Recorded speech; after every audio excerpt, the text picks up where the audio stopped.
Bueno, también tenemos una segunda generación que es los derechos económicos, sociales y culturales. Normalmente aquí vamos a encontrar el derecho de acceso a la salud, el derecho a la seguridad social, el derecho a una vivienda digna y bueno, estos son algunos de los ejemplos que nosotros podemos ejercer en este rubro de derechos de segunda generación, ¿verdad? Bueno, también tengo que hacer la acotación antes que cualquier otra cosa, que los derechos humanos no tienen ninguna jerarquía, es decir, ninguno tiene mayor importancia que otro, todos tienen la misma importancia y por eso es importante que los tengamos bien identificados para poderlos ejercer, ¿verdad? Bueno, la tercera generación de derechos humanos que tenemos son los derechos colectivos o de solidaridad. Normalmente estos derechos se relacionan con el derecho al medio ambiente, el derecho al desarrollo.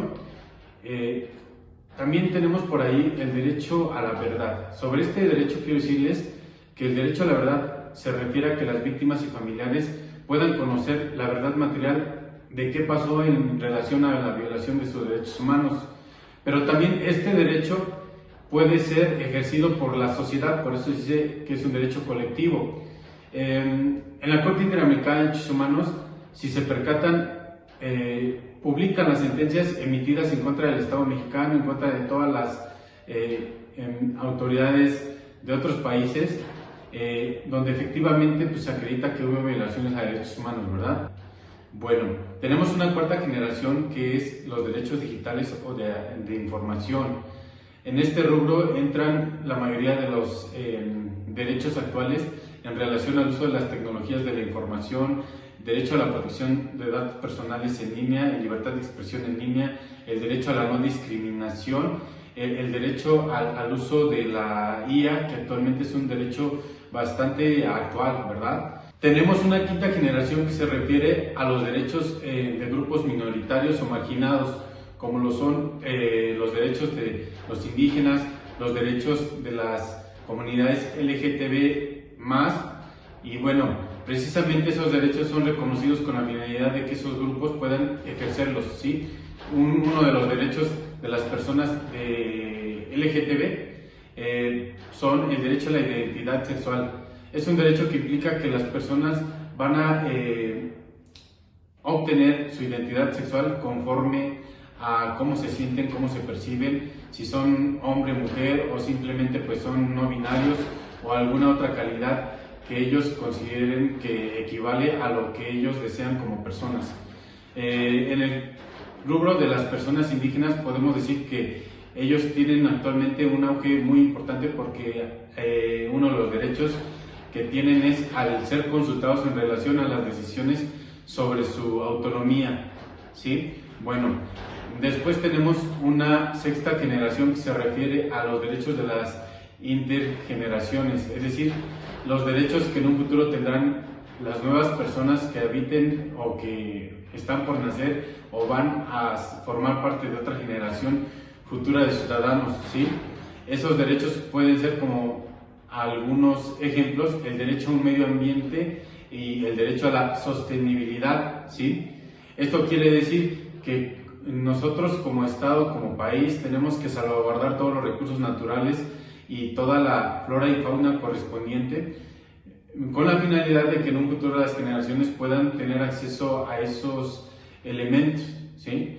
De igual forma, la sostenibilidad de alguna manera implica que como país tendrán que establecerse todas las acciones tendientes a salvaguardar los rubros más importantes como lo es el trabajo, los avances tecnológicos, el propio medio ambiente y evidentemente eso permitirá que siga en evolución los derechos para las personas que son las futuras generaciones, ¿verdad? Bueno, y por último tenemos una séptima generación que se refiere a los derechos de paz o seguridad. Normalmente en este tipo de derechos vamos a encontrar el derecho a la paz, el derecho a un mundo sin armas nucleares y evidentemente sobre este rubro quiero decirles que por eso es tan importante las cortes internacionales que existen, ¿no? Precisamente a nivel internacional tenemos varias cortes que van a perseguir de alguna manera mantener la paz social y mantener de alguna manera a los países en un estado de paz, ¿sí? Como lo es la Corte Internacional de Justicia, que es un organismo internacional que persigue como finalidad resolver los conflictos que se susciten entre estados o países, ¿sí? Bueno, de igual forma tenemos la Corte Penal Internacional, que su finalidad principal es investigar y sancionar aquellos delitos de índole internacional. Y bueno, también tenemos por ahí una Corte Internacional de la Mar, que normalmente esa lo que hace es resolver los conflictos relacionados entre el tema de los límites territoriales que existen entre el mar y evidentemente los mantos acuíferos y todo lo relacionado con el tema de el derecho de la mar, ¿verdad? Bueno, de igual forma, pues bueno, tenemos otras cortes internacionales, como lo es la Corte Interamericana de Derechos Humanos, que su finalidad principal es la salvaguarda de los derechos humanos de todas las personas. Pero bueno, eso de alguna manera nos permite mantener en paz y en armonía a todas las personas, ¿verdad?